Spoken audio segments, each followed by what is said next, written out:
Great. Welcome, colleagues, to this webinar for an update on our advanced practice review. I know that many of you have been with us on this journey thus far throughout phase one, and we're hoping to give you an update today on phase two.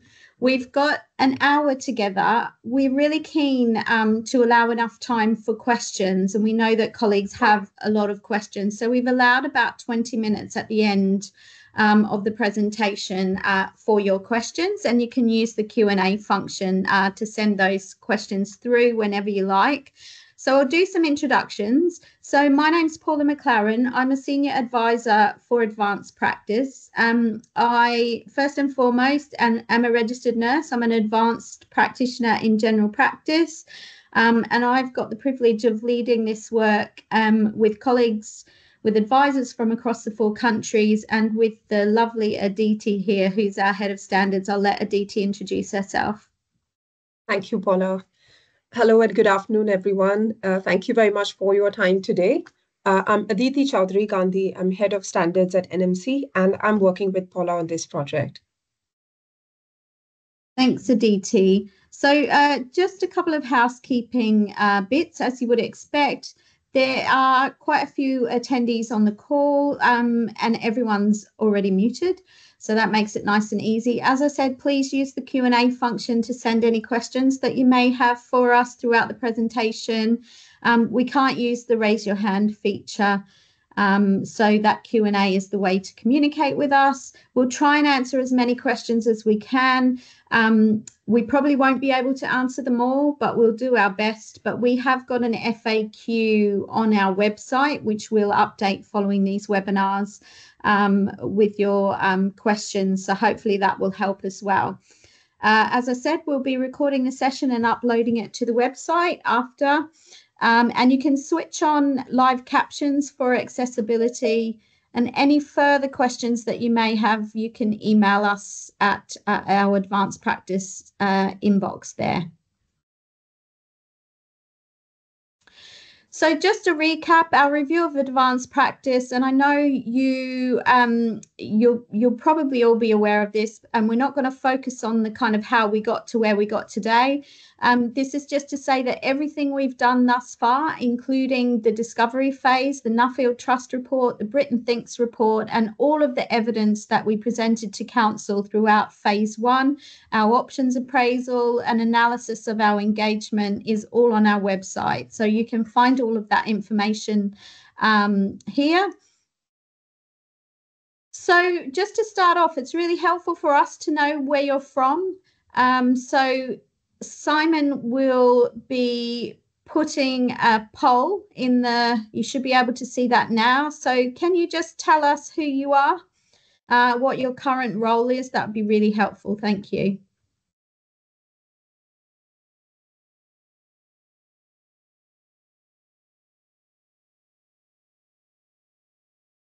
So we've got lots of clinical practitioners,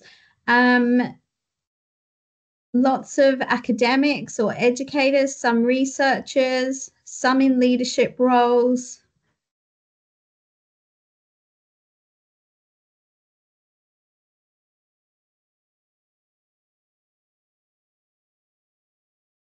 So predominantly people in clinical roles, working as clinical practitioners. That's really helpful for us. So thank you for doing that. So you'll be aware that we went to our council in March of this year, and we made some recommendations, and council agreed to proceed to additional regulation for advanced level practice, following review of the evidence that you can find, as I said, on our website. So as a result of that council decision, we developed a number of work streams which will form phase two of the advanced practice review. And we've been focusing on those two that are starred there. So work stream number one, which is developing and finalising a set of regulatory principles for advanced practice, which will also include a public first definition. We're going to talk in a little bit more detail about that. We are looking to develop cross-regulatory principles. We know that there is a risk of a two-tiered system where we regulate, but the other health and care professional regulators take a slightly different approach. So we continue to have conversations with the other professional regulators. The other work stream that we've been focusing on is developing a proportionate approach to recognising those existing advanced practice nursing and midwifery professionals and those who are currently studying. So these are the people that the future education standards of proficiency won't touch directly. And that work stream 3 is what you may have heard us to refer to in the past as grandparenting. So workstream 2A and 2B will be the development of standards of proficiency, and 2B associated education program standards. So the standards of proficiency and the education standards, we will be undertaking a public consultation. That's a 3-month consultation, and you'll be able to contribute to that and finalise those standards. And I'll talk about timelines a little bit later on. The other work stream that we've got is to include advanced practice considerations into the planned review of revalidation and the code. And that work has been planned for 2025-26. And that is really to understand whether those working at an advanced level of practice need to include anything specific when they revalidate with us. So the deliverables for the advanced practice review. So a public first definition of advanced practice, and this has been a really interesting piece of work for us. And the reason that we're focusing on a public first definition is because when we worked with our public advisory group and we shared an initial definition which had lots of kind of terminology that professionals would understand, they said to us, we haven't got a clue what you're talking about. So we refined our thinking, and we are working with Public Advisory Group and with other networks to refine that public first definition. So it describes what a nurse or midwife working at an advanced level can do and who they are. And then, of course, our regulatory principles for advanced practice. So these are broad, high-level statements. So what good looks like from a cross-regulatory perspective, and what the environment looks like for advanced practice to flourish. We will be developing, as I said, standards of proficiency, and our standards of proficiency are what a nurse or midwife working at an advanced level of practice, what knowledge and skills they must demonstrate when caring for people of all ages and across all healthcare settings, whether that's secondary care, primary care, or social care. And then education program standards. So these are our outcome-focused standards for education institutions to develop their curricula for programs in advanced practice, which allow individuals to complete those programs and meet the standards of proficiency. And you'll know that we have processes in place already for pre-registration programs, as well as some of our post-registration programs. And universities will need to be approved by our quality assurance visitors that they meet those standards. So this is how it all fits together. So our regulatory principles for advanced practice, which includes our public first definition, is the bedrock, the building blocks, the foundation of the work that we're doing. Our standards of proficiency, as I said, specifying the knowledge and skills that registered professionals must demonstrate. And individuals will be able to meet those standards of proficiency through one of two ways, either through an approved education program in the future when we get to that point, or through a transitional process or a grandparenting process. Once an individual meets the standards of proficiency, they will be able to apply for an annotation on the public register, a little bit like you do currently for those of you who are independent prescribers. You have an annotation which is on the public register. So if a member of the public, an employer, anybody goes to search up an individual on that public register, they will see that they have an advanced practice annotation. So as I said, we've been focused on workstream 1, which includes that public first definition. which is 1 or 2 sentences. It's going to be specific to nursing and midwifery. And you might well ask why that is when we're trying to develop cross-regulatory principles. And that really is because we've tried to work with our joint regulatory group to develop that agreed definition. And it's been really, really challenging to be able to do that. So we're focusing on that public first definition. And of course, we are the nursing and midwifery regulator. So hence the need to focus on that. Our regulatory principles, as I said, broad, high-level statements. They're not capabilities. Capabilities are what are referred to in the 4-country frameworks across the UK. They're not competencies and they're not proficiencies. The proficiencies will be developed later, but it does set out what does good look like and what does the environment need to look like for advanced practice to flourish. So our approach includes engagement roundtables with stakeholders over the next 2 months, public and professional. We're working with what we're calling 4-country working groups, which are like task and finish groups, really, who are reviewing the outputs from all of that stakeholder engagement, identifying themes and refining those principles. So working really closely with us from across 4 countries. Our public advisory group is a really key group. And it's a key part of the work that we've been doing throughout the review, and they're reviewing outputs from stakeholder engagement as well, but really focusing on that, refining that public first definition. And our public advisory group not only consists of members of the public, but representatives of charity and advocacy groups as well. So we really have a far reach into some of those networks around a definition that and what it needs to look like to be really clear to members of the public. A joint regulatory group I've mentioned, they're refining and inputting into the principles of advanced practice. So there's other health and care regulators working closely with us to develop cross-regulatory principles, as I said, to avoid that and manage the risk of that 2-tiered system across the sector. We also have an independent steering group. This consists of individuals with expertise across the 4 countries of the UK, but also with specific expertise in advanced practice. So researchers, educators, employers, etc. And they're a really key group for us. They help us, well, they reach consensus about the evidence that we present to them and make recommendations for us to take to our executive board and then on to our council.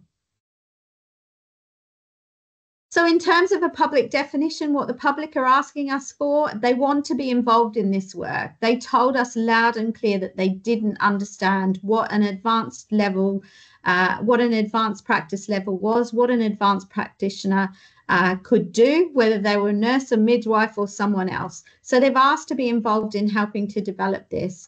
They want a plain English definition that uses common or everyday words, avoids all the jargon and technical words that we love, that it's short and concise as possible, and it uses respectful language across the lifespan, education attainment, cognitive abilities, and personal circumstances. So we thought this was going to be easy when we started out, but actually it's grown a life of its own, really. But it's a really exciting piece of work for us.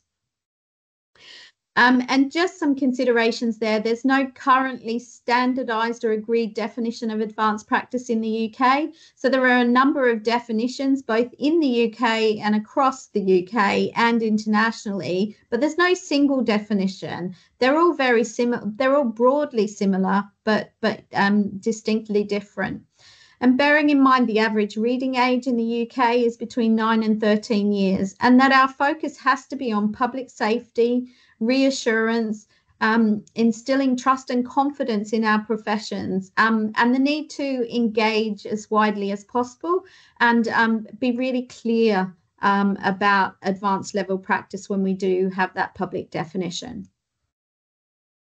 So back over to you. It's helpful for us again to get your thoughts on what you might think are some key words that we should include in a public first definition of advanced practice, bearing in mind it's going to be for nurses and midwives.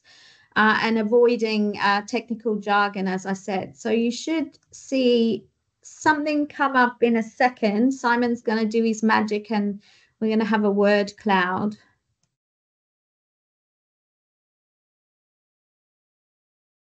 We've stunned you all into silence.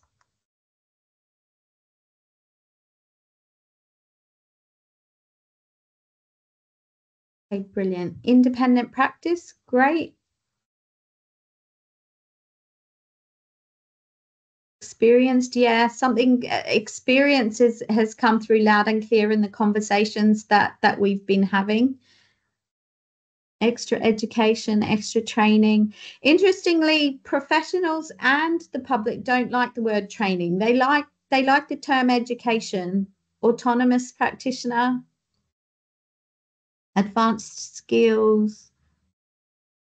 So experienced is the one that's coming through loud and clear. And interestingly, we've been having some conversations ourselves when we've been asking advanced practitioners, what's your elevator pitch? How do you describe your role to your patients? Extensive experience. So experience is coming through loud and clear there. Expert. So do keep putting those in. This is really, really incredibly helpful for us, as I say. Master's level, highly skilled. That's great. Thank you so much. I'm going to hand over to Aditi now. We always do a double act. So Aditi is going to talk you through some of the processes and some of the work that the team have been doing thus far. Thanks, Aditi. Thank you very much, Paula.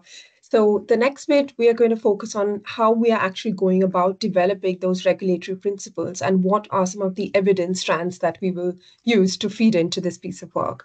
So next slide, please, Paula.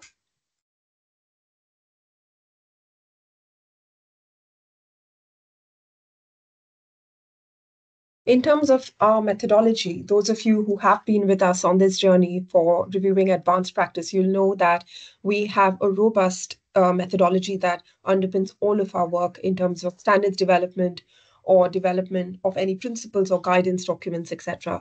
So with that in mind, we always start with design principles. Those are like almost like a checklist of all the things that we need to ensure when we develop principles. So that includes things like us being a four-country regulator. So any approach that we develop or any standards setting work that we do or principles work that we do must be applicable across the four countries of the UK. We are also a two professional regulator. So we regulate the nursing and midwifery profession. So anything that we set by way of regulatory requirements needs to be applicable across those two professions. So that is something we are bearing in mind. There are other areas as well, such as being proportionate in terms of our approach. And that is certainly something we're trying to aim for when we develop our transitional approach.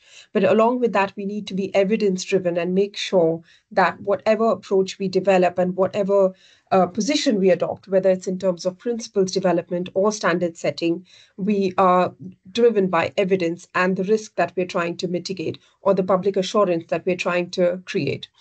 We also minded of all the work that we did in phase one. So there was a lot of emphasis on evidence work in phase one because that was a discovery phase. So we are going to build on all of that. We are continuing to enhance and refine our proposals based on the evidence that we are continuing to gather. And part of that includes themes emerging from stakeholder engagement. So we've had one round of 4-country stakeholder engagement events, and there is some feedback that has emerged and lots of common areas, quite reassuringly.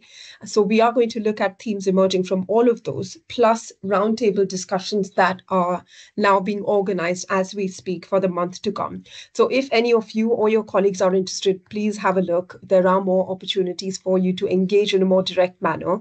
Our webinars are more of a one way of communicating some of our updates, but if you want to come along to our roundtables, that's an opportunity to shape this piece of work.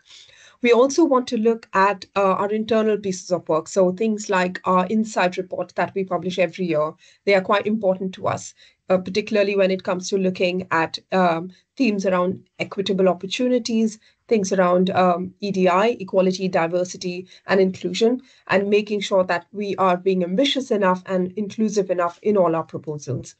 The other bit that we are trying to, of course, link to is our existing standards and also how that bodes for some of our cross-regulatory work. So as you know, we have a joint regulatory group that has been established, and that includes all of the professional regulators. So all of our counterparts, that includes GMC, GDC, GPHC, all 9 of the regulators, including our regulator, which is the Professional Standards Authority. We also now have systems regulators in that discussion. So that's a really great group of sense checking and for taking forward the principles development piece of work. The other bit that we are minded of is looking at public inquiries and what is emerging from all of these reports, such as the Thirlwall inquiry, for us as a regulator, and how we can enhance and include all of that in terms of the work that we are currently doing in advanced practice, bearing in mind that some of the overarching themes, such as leadership, are very much applicable for advanced level practitioners. Next slide, please, Paula. I'm just going to give you a flavor for some of the themes that are coming across from the mapping work that we're doing. So you'll see that the point which I made about linking back and building on what we did in phase 1, that is coming across loud and clear. And reassuringly, we are picking up all of these things in terms of our engagement and evidence work as part of this phase as well. So one thing that has been the driving point for this piece of work is the need for creating clarity for members of the public. There's also a need for creating clarity in terms of the limitations and the possibilities of what advanced level practitioners can do. And that includes the fact that you have advanced level practitioners driven from different professional routes working in a multidisciplinary way, which is also why we are keeping those conversations going and developing co-production based principles with other regulators. There was also an emphasis on the fact that advanced practice is about 4 pillars, but there is a recognition that actually there could be varying levels in which different professionals could be working across the 4 pillars of advanced practice. So that point about flexibility of access for routes into advanced practice is quite key. And that's something that we are bearing in mind when we develop our transitional approach. The other important bit is the impact on professionally those professionals who have been educated out of the UK, so internationally educated nurses and midwives. And we had a key line of inquiry that focused on that specific bit, and I'll come to that shortly. So next slide, please, Paula. And this is that particular report. So we commissioned the Florence Nightingale Foundation to look at the impact on internationally educated nurses and midwives who are joining our register, and how is their journey into advanced practice. And what has come across loud and clear is, of course, the confusion that exists for those colleagues, given that there are complex pathways and multiple pathways for becoming an advanced level practitioner. So there is also, the point about flexibility of approach, which is coming across loud and clear. There is a need for us to include the broader principles around being inclusive and cultural competence, recognizing that actually lots of colleagues will potentially have experience and qualifications in their home countries, which they bring when they join our register. So it's important to give consideration for that. We also need to recognize that there are some real burdens and hurdles that internationally educated nurses and midwives are facing when they join our register. And their foray into advanced practice is often not an easy one, because there are practical hurdles such as visa issues or immigration issues, which mean that they have to wait for a considerable long time for accessing those opportunities. So we are minded of all of these, and we will use all of this evidence to develop our transitional approach and the principles work that we are currently doing. So again, pointing out to the point around collaborative approaches across regulators, that's coming across loud and clear, even in this report. So moving to the next bit of evidence. Now, as many of you will know, we had a whistleblowing concern that was raised. And as a result of that, we commissioned an external agency for a culture review. And the RISE report has highlighted 36 recommendations for us as a regulator. But we have taken this opportunity to also identify and reflect on those 36 recommendations and which of those could be applied to this piece of work in terms of advanced practice review.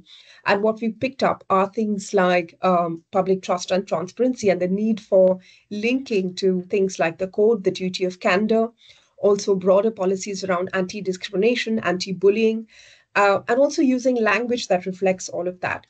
Equally, the point about leadership and management is quite key.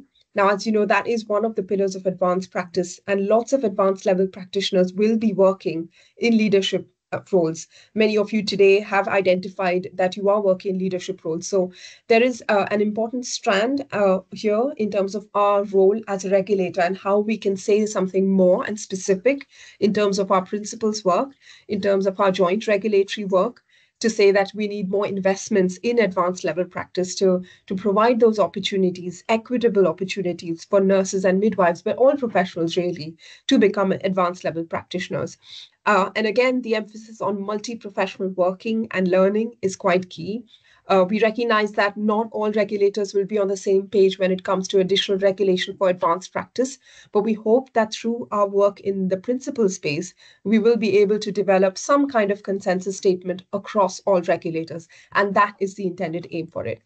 The other important strand that has come across from a lot of our evidence work is about professional development and opportunities for that continued support that is quite key for advanced level practitioners. So we know that there is a lack of consistent and adequate clinical supervision often that's there. And that might be a driver or an enabler, or sometimes even a hurdle for many advanced level practitioners or those who are trainee advanced level practitioners. So we know that that is something that we want to include in the principles work. We also want to include something around that theme in the standards work that we are developing. And then the last point, but not certainly not the least important one, is about efficient use of resources. So we want to be ambitious in the work that we are doing, and we really want to raise the profile of the work that advanced level practitioners can do. So we want to consider things like sustainability and technological innovation and how that can be included as part of some of the principles work that we are doing, but equally in some of the proficiencies. Next slide, please. This is a flavor for, as I mentioned, the 4-country engagement that we did. So we've had one round of 4-country engagement that we did. And some of the things that are coming across are quite common across the 4 countries. So things like the fact that advanced level practitioners often tend to have master's level education or equivalent. Now, the or equivalent is quite important because actually there is recognition that you could have a more experiential pathway or entry into advanced practice. And we need to be minded of that when we develop our regulatory approach. What we also heard was that, again, the point about multi-professional learning and working and making sure we include the voices from across all 4 fields of nursing, but also nursing and midwifery, recognizing that, again, that there has been a slightly different journey for midwives into the world of advanced level practice. Again, and I'd like to remind colleagues that we are a 4-country regulator. So the 4 countries often have slightly different stances when it comes to advanced practice. And hence, as our role as a 4-country regulator, we want to make sure that we can develop some area of consensus. We know that there are already common areas. So these are practitioners who work at really complex levels, taking risk-based decisions and personal accountability and complex decision making on a daily basis. They are managing risk at different levels, and it's an autonomous kind of a practice. A lot of you have already said that. So these are themes that are coming across loud and clear. We also know that prescribing is one area which can often be quite different, and it can look quite different. So it's not just looking at the prescribing qualification in itself, but prescribing knowledge in general. So things like social prescribing are also being said as being quite important, so that when we consider advanced level practice, these are the sorts of things we have been advised to consider when we look at proficiencies. Moving to the next slide then. And this is the bit where we would like you to tell us that are there any specific themes that are particularly important when we develop regulatory principles for advanced practice, bearing in mind that these are not going to be mandatory, but they are almost like a consensus statement or consensus set of principles that all regulators will be able to sign up to. So you should see a poll shortly, or is it a word cloud? Apologies, I think it's a word cloud, and you'll be able to feed into it.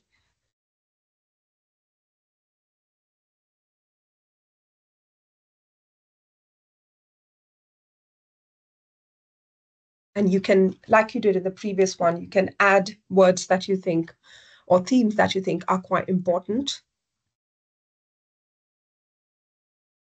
You can see supervision, prescribing, banding coming across. Obviously, that's quite an important area. However, it's not for us as a regulator, but worth bearing in mind for us, I suppose. CPD, training, roles and responsibilities, collaborative working, previous experience, clinical supervision. Supervision does seem to be something that's coming across loud and strong. Many of you have said that to us. And also the point around masters and qualifications, which is, again, something we have picked up so far. Years of experience as well. CPD and education. Portfolio, yes, as being one of the pathways, we recognize that as well, that's an important piece of work. And all that is being picked up in terms of our work stream on transition. Progression, employer support, yes, that's a key one. In fact, that's one of the key reasons why we are developing these set of principles, because we want to use our position as a regulator to influence some of that employer space, although we may not be able to directly regulate that space. So you can keep that going, I think. Thank you very much for all of those responses. Education seems to be one of the biggest themes that's coming across, followed by clinical supervision, clinical support, master's education. So all things that we have heard, but it's really, really reassuring that we are on the right track. I'll now hand over to Paula, who's going to take you through the next bit in terms of transitional approaches. Over to you, Paula. Thanks, Aditi. Yeah, agree. It's reassuring to hear that we are on the right track with those things that are coming through in terms of principles. So I know there's a lot of anxiety out there with advanced practitioners around what this transitional approach is going to mean for them as individuals. What I would say is that we are at the start of this journey. We're working collaboratively, and we need to hear from people in this space around what a proportionate and pragmatic approach to transition looks like. And we recognize that there are a number of organizations, professional bodies, so the Centre for Advancing Practice in England, who have their credentialing approach and their digital badge, as well as the Royal College of Nursing as well. So we do recognise and are working closely with those organisations, and we heard loud and clear throughout phase one that we didn't want to, or people didn't want us to be overburdensome, recognising the processes that they'd already been through. So workstream 3, our transitional approach, we need to have our principles and our standards of proficiency developed and in place before we're able to share or to develop or finalise a transitional approach. But the aims are, we want to support the transition of existing advanced practice nurses and midwives and those who are currently into our new regulatory arrangements. What we don't want to do is to create a system which makes it impossible for those who are currently working at advanced practice level to continue to work in their roles. That's not what this work is about. We need a robust, fair and proportionate approach, and it needs to be pragmatic as well. As I said, recognising those processes, those programs of study, those MSCs, that experience that individuals have that they bring to the table in the advanced practice space. And where individuals are not able to meet those standards of proficiency, we need to understand and we need to be able to support and guide them to ensure that they know what next steps might look like for them. And we need to also make sure that our operational systems are prepared to support the delivery of this transitional approach. So our deliverables will be undertaking a survey in the middle of next year. So you will receive a survey asking we need to understand how many people there are in the system who are working in advanced practice roles currently. So that's what our survey is going to establish for us. And then that creates a group with which we can engage more on an ongoing basis throughout this piece of work. Of course, we didn't need to develop that process.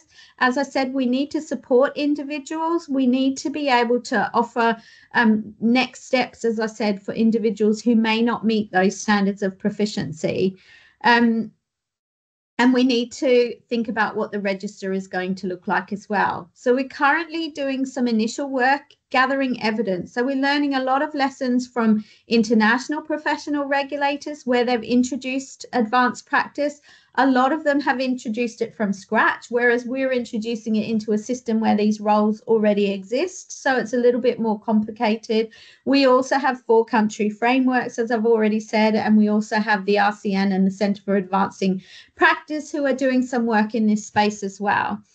So we're working across the UK to learn lessons, particularly with the GMC around physicians associates where they were, where individuals were on voluntary registers, for example, and how they transitioned into the GMC register. So there's lots for us to learn and think about as we take this work forward. And of course, there'll be other opportunities for engagement. So once we're a little bit further down the line, we'll be wanting to do roundtables and have these discussions again. We'll be wanting to test some of these things out with individuals. So what I'm saying to everyone is if you want to be one of those people who engages with us and wants to test out how these processes might work for you, then do get in touch with us. So there are some key considerations. Primary consideration has got to be patient safety. We're doing this for a patient safety reason. That's our primary role as a professional regulator. We don't want to create any unnecessary barriers. We don't need the whole workforce to be decimated by the work that we're doing. So we want to influence and support in that space. We need to take into account EDI factors and things which might impact on the transition process, but also in terms of the kind of next steps that people might need to take to be able to meet those standards of proficiency. We're also looking at whether we'll need the same approach or a different approach to those who are currently learning. So these are all things that are in the space. And of course, a transition approach is just that. It's a transition. It's a certain amount of time for which individuals will be able to transition to be able to join our register. And that can't be forever. So we're thinking about that. So in terms of a transitional approach, what do you think should be the most important considerations for us as the NMC when we develop the transitional approaches for existing advanced practice level nurses and midwives? So you should see a word cloud again come up.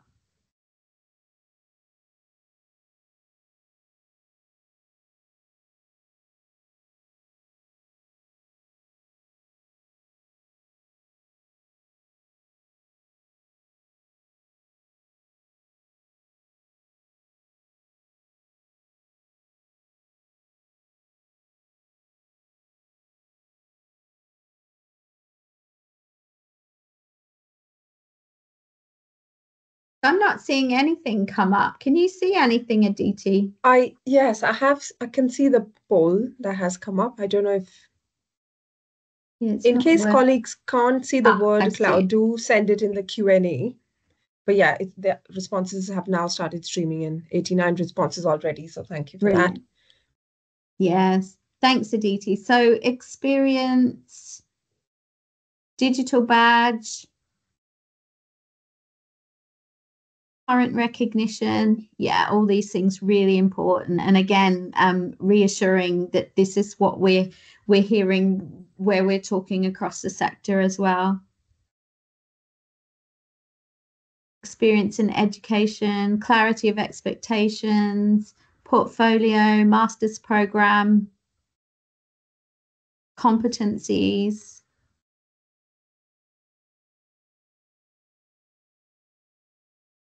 Great. So experience coming through loud and clear there. Do keep putting those in. It is really, really helpful for us and reassuring for us.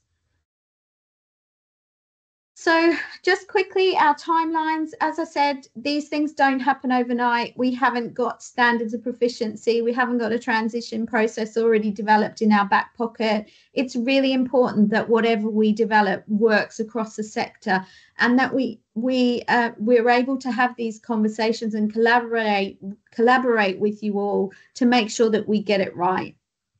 So workstream 1, we're aiming to take the principles and public first definition to council at the end of March. Workstream 2A and 2B, which is our standards, we'll be taking draft standards to council to request a public consultation in September 2025. Now, what happens before that is we'll continue to engage with you and invite you to roundtables so that you can help us to draft those standards. So workstream 3, as I said, needs to be underpinned by workstream 1 and 2. And the plan is that we will take these to council in November of 2026, but that the registrant survey we're planning currently for summer 2025. I've also mentioned the review of revalidation of the code, which will take place in parallel throughout 25-26. And just quickly, if you haven't already, sign up to our community of interest. It will keep you updated. Aditi mentioned the Florence Nightingale Foundation report, which will be published on our website in the middle of November. We're also doing some short interviews with our 4-country nursing and midwifery advisors as well. So we'll be sharing those on social media, but they'll help to answer some key questions that we're hearing as well and help you to stay involved. I'm going to stop there. We're 4 minutes over, but I did want to allow enough time for questions, because there's probably a lot of questions. So thanks for listening. It's a lot of information, but do share your questions with us and we'll answer as many as we can. Thank you.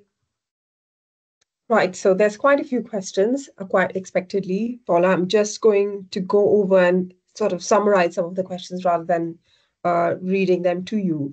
But quite a few questions around existing approaches. So those who have obtained digital badges, for example, or who are considering them, what happens to them? And, will there be automatic recognition, for example, of credentialing approaches that exist? So if you can elaborate on that point, please.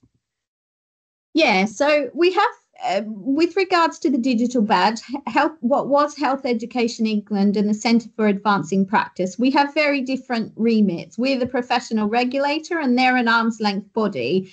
But I do recognise all of the work that's gone into the development of the framework and the credentialing process, and that a lot of you have been through that portfolio route, which I know is quite a lot of hard work, to say the least. So we won't have anything to do with the digital badge as such, but we're working really closely with the Centre for Advancing Practice and with the RCN to understand their processes.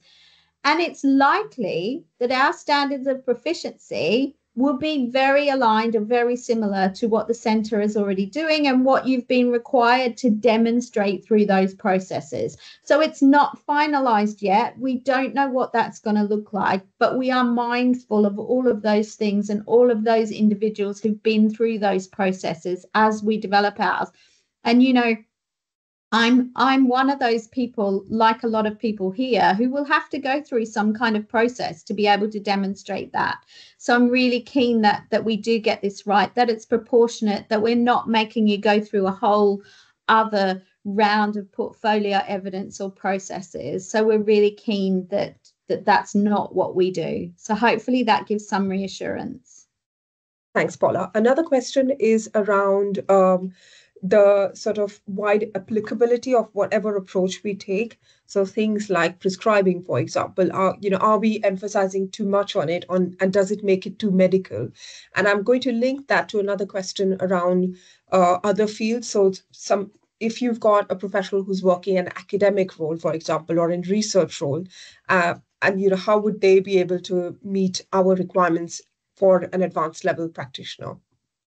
Okay, so the first part, focusing on prescribing, again, no decisions have been made. And prescribing, we think about prescribing medicines, but through our conversations with the other regulators, prescribing means lots of things. Aditi mentioned social prescribing, for example. So we're not sure yet whether an independent prescribing qualification has to be part of our standards of proficiency and our principles. So that we're still in discussion about that. But I do take the point around, are we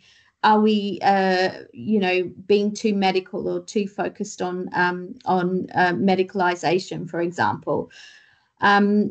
The second part of the question, you're going to have to remind me, Aditi, sorry. The second part was also linked to sort of the variety of roles that exist on our register, in that you could have a nurse or a midwife who works in the world of academics or in research, and how would they meet our requirements for advanced level practice, given that you've got 4 pillars, etc. Yeah, so it's going to be the same for everyone. There is going to have to be a demonstration, as there is currently through the other credentialing processes, of meeting those 4 pillars. And again, we don't know what that's going to look like. We will have to take into consideration the fact that individuals do undertake different roles. But, we also have to remember that those who are running advanced practice programs as educators have got to have the skills to be able to deliver that program. So that's all going to come into those conversations that we have around how you're going to be able to demonstrate that you meet those standards of proficiency. And like I said, we haven't made any decisions yet. So those conversations we need to have as part of workstream 2. So what's that going to look like for an educator or an academic in terms of meeting those 4 pillars? What's that going to look like for a researcher, for example? What we have heard is that it's the research pillar that seems to be the most tricky, both for advanced level practice, but also for consultant level practice. And we're having lots of conversations around, whether advanced practice programs should be a full master's and include a research element, because it is the pillar that people seem to struggle with most. So hopefully, again, that gives a little bit of reassurance that we're taking all those into consideration, but we're not quite there yet. Yeah. And just to reassure colleagues that we haven't got a decision of any sort just yet. We are still very much in listening mode, particularly for the transitional piece, because there's a lot that we need to sort of get our heads around in terms of what are the different pathways. We also recognize that there are access issues, so not everyone will have access to the e-portfolio route. So that just happens to be one of the routes, as is credentialing by other Royal Colleges, for example. So we will consider what are the different pathways that people adopt when they become advanced level practitioners, and then provide some kind of a time-linked transitional approach to allow people enough time to meet whatever regulatory expectations we set. There's another interesting question around registration and regulation. So I think it's worth clarifying whether we're talking about registration and regulation, because they're asking, can you be removed or sanctioned as an advanced level practitioner but still remain on the register? So I think it will be worth clarifying the difference between registration and annotations, etc. Paula? Yeah, and it's an interesting kind of conversation. Some of you will know we're going through the process of regulatory reform at the moment, which means we're able to review and look at our rules and our legislation currently, and that is potentially looking at conditions and annotations, registration, etc. So I think it's potentially a complex issue. Now, at this stage, again, I would say we don't really know what that's going to look like, but these are things we need to take into consideration. If we're looking at an advanced level of practice and you go through a fitness to practice process, for example, and you're deemed not to be working at an advanced level of practice, does that mean that you're automatically removed from the register for your primary registration? I can't give an absolute answer. I wouldn't think that would be the case. I think that's part of the complexity around what we're trying to do in introducing this additional regulation. It's going to have impact on all of the parts of our business, like you say, Aditi, kind of registration and regulation. So that's why, as part of the work and even the even wider methodology, is we need to continue to have those conversations internally with our legal team. What does this mean? What does this look like? If this were to happen, if somebody was going through fitness to practice, what does that mean for their nursing or midwifery registration? So I don't know whether that helps, Aditi. I don't know whether you've got anything additional to add to that. No, I think that is pretty much what I would say as well, that, we are treating this as an additional annotation, much the same way that you have existing additional annotations. So essentially, that is slightly different to the fitness to practice, and often that is couched in terms of the code, which is slightly different. So registration and additional qualifications are slightly different things. I'm just going to move us along to another question, and that's around, this is more like a suggestion stroke question, in terms of, have we engaged with stakeholders that have links to children and young people? So it might be worth sort of speaking to that element, Paula, in terms of our planned work for the public engagement piece. Yeah, it's a great question. And yes, absolutely. Like I said, this has kind of grown legs, but we are engaging with organizations where they have networks with children and young people, so that the public definition is relevant for them as well. So absolutely, we're engaging with organisations like Great Ormond Street. So lots of our public advisory group networks consist of children and young people. And we're able to access these ready-made networks where that is essentially what they do, is they read stuff and then they say, I don't have a clue what you're talking about, or yes, that makes absolute sense to me. We're also accessing the children's commissioners across the 4 countries of the UK as well, to be able to access networks that they may have as well. So yeah, great question. And yes, we are. There's another question, and again, I'm kind of summarizing based on a number of different questions, and that's around current specialist areas such as SCIFN or SPQ qualifications. And I think it'll be helpful for us to clarify the specialist versus advanced kind of a position. Yeah. So scope of practice, level of practice.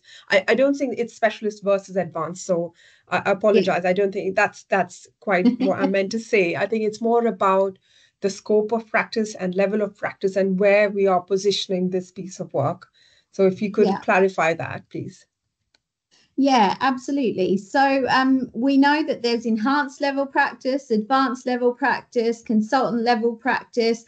We also recognize that there are a number of clinical nurse specialists, for example, midwifery specialists working across the sector.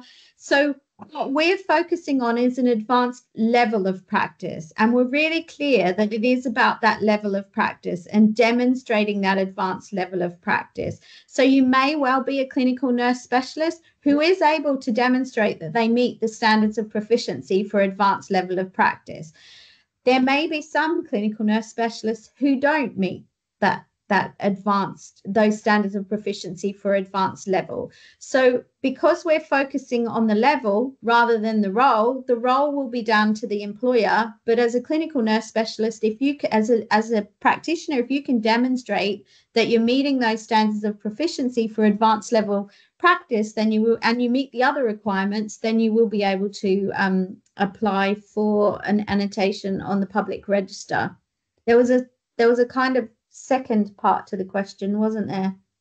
No, I think it was just the scope and level of practice and Oh, how our purpose really is that advanced level of practice. yeah, So I think yeah, we've clarified that. And there's a lot of work that we have done as part of phase one of this piece of work. So we realized quite quickly that, obviously as a regulator, we don't set scope of practice because that's very yeah, much down to how an individual decides to take their career pathway, what sort of opportunities and formal qualifications, CPD, etc. they have, what kind of employer setting they are in. So, I'm talking about someone as varied as an occupational health nurse who might be self-employed or someone working even in something like aesthetics and cosmetics, for example, or someone working in NHS, someone working in a university. So we've got a real variety of roles, and we really want to recognize and put something in place that is proportionate and recognizes the variety and the diversity of our register.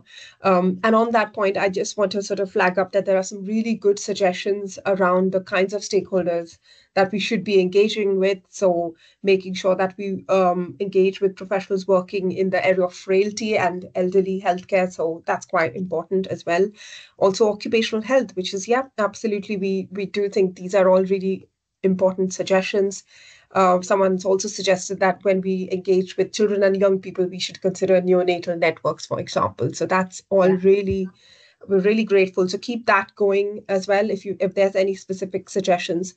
And I just like to remind colleagues that if you haven't been able to engage with some of the more sort of interactive bits of today's webinar, you can always email us with your thoughts on the advanced practice inbox. We have a team of specialist advisors and standards development specialists who regularly look at that, and that's all part of our evidence work. Also, if you've got ideas or questions that come about after you've gone away and considered all of this discussion, then please do come back to us on that inbox. We will be sharing and posting all of the slides on the website, so you can go back and look at this webinar recording as well. And there was another point actually that I had to mention in that. That yes, I think again about emailing feedback. So there might be additional questions. Please feel free to share this webinar recording with your colleagues and send us any feedback on email as well. Thanks, Aditi. Yeah, there will be lots of opportunity for you to engage with us. I always say that the best bit of the work that we're doing is engaging with people and hearing what people think about the work and making sure that we get it right. So absolutely do reach out for us. Do join some of our roundtables. Join our community of interest, because that's where we go to when we want to engage with people and contact people to join some of this work. But we're at the start of the journey, like we've said. So there's a little bit further to go just yet. So do keep engaged and do keep joining in the conversation. But really, thank you for your time today. Some great questions, some tricky questions, and also some great suggestions for us. So enjoy the rest of your day, and thank you so much. Thank you very much, everyone.